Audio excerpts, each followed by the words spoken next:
السلام عليكم ورحمة الله وبركاته. ازيكم عاملين ايه؟ يا رب تكونوا بخير.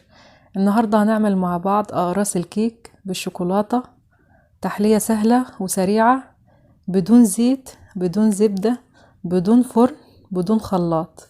حاجة كده سهلة وسريعة، مش هتاخد منك وقت، وصدقيني الاولاد هيتجننوا عليها. حاجة كده راقية وشيك، ومش هيبطلوا يطلبوها منك. ولو انت اول مرة تشوفي قناتي، اشتركي في القناة وفعلي زر الجرس عشان يوصلكم كل جديد وكل وصفاتنا الجامدة اللي جاية. يلا بينا نشوف المقادير بتاعتنا اللي هتخليها تبقى بالطعامة والحلاوة دي.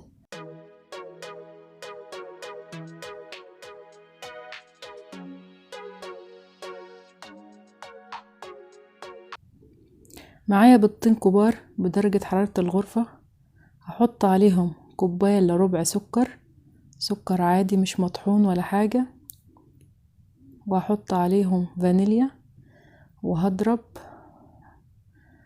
هقعد اضرب فيهم لحد ما اتأكد السكر بتاعي داب تماما.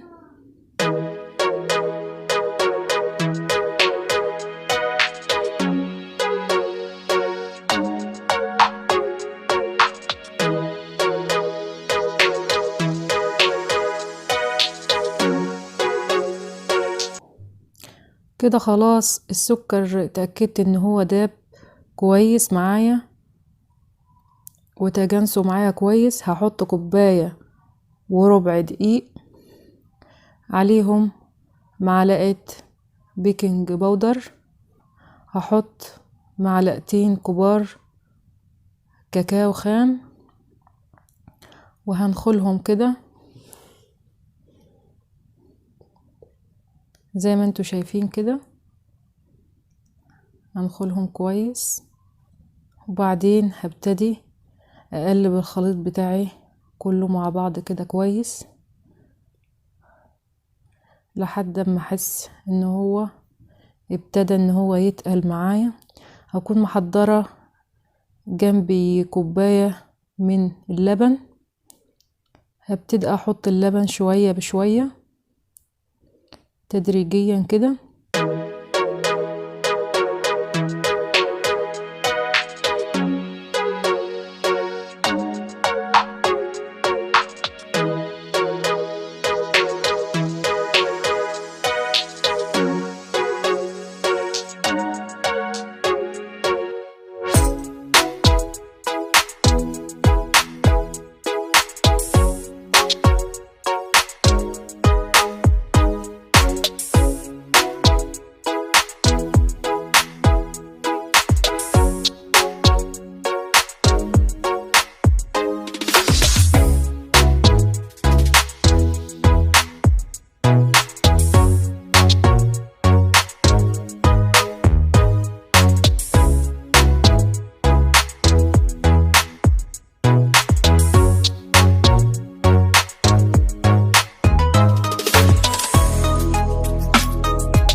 كده خلاص الخليط بتاعي وصل للقوام اللي انا عايزاه بالشكل ده، وخد كوباية اللبن كلها. القوام بتاعه بقى عامل زي قوام البانكيك او الكريب كده.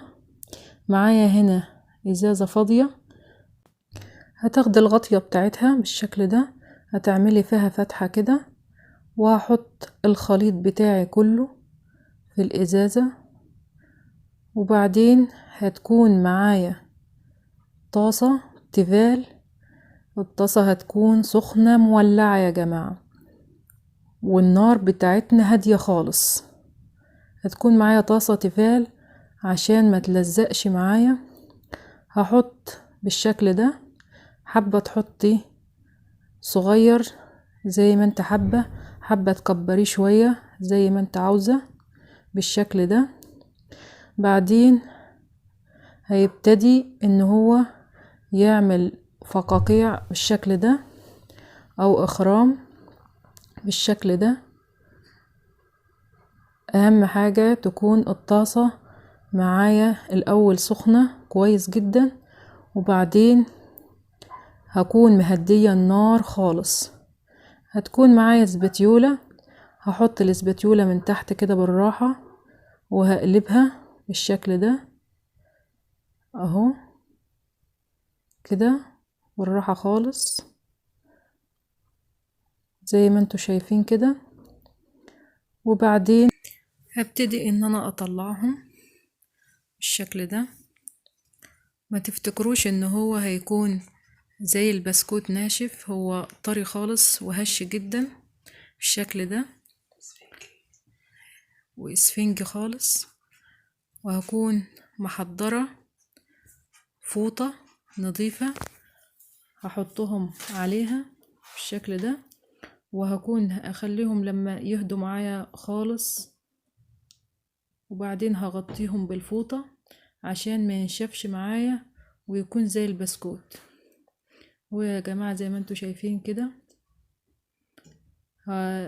هو انا كنت عاملة كريم شانتيه، هبتدي ان انا احط الكريم كده وهجيب واحدة فوقيها كده بالشكل ده وهضغط عليها بالراحة كده. ممكن انتي تحطي اللي انت حباه، حابة نيوتيلا حطي، حابة صوص شوكولاتة، حابة مربى، اللي انت حباه حطيه بالشكل ده كده. هبتدي ان انا اعمل الكمية كلها بالشكل ده.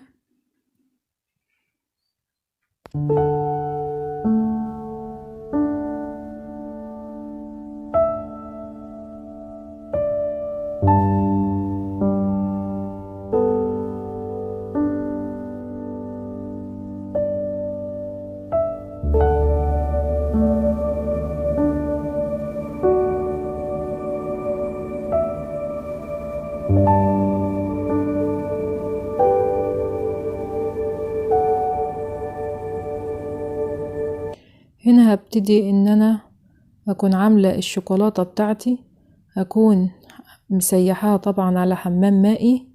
طبعا هتجيبي اي نوع شوكولاتة انت تحبيه وهتسيحيها على حمام مائي، وهتحطي الشوكولاتة بالشكل ده بالراحة كده، وتفضي الزوايد بالشوكة بالشكل ده. وبعدين هبتدي ان انا احطها بالراحة كده على ورقة زبدة بالشكل ده كده، وهبتدي ان انا اعمل الكمية كلها بالشكل ده.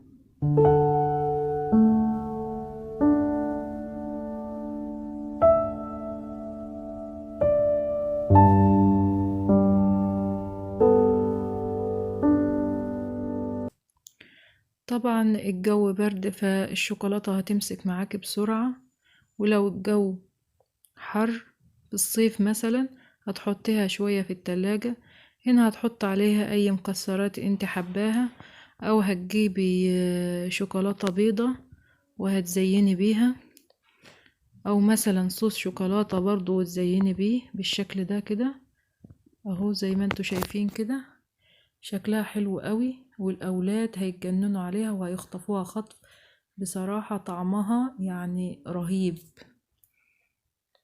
هشة جدا من جوه، وطعمها زي اقراص الكيك اللي احنا بنشتريها بالظبط.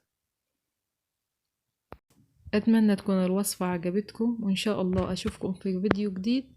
والسلام عليكم ورحمة الله وبركاته.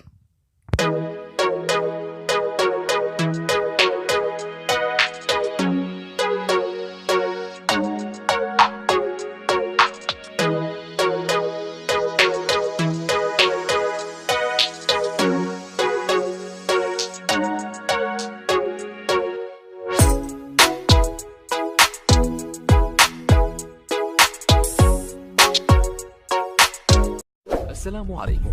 لا تنسوا الاعجاب بالفيديو والاشتراك في القناة.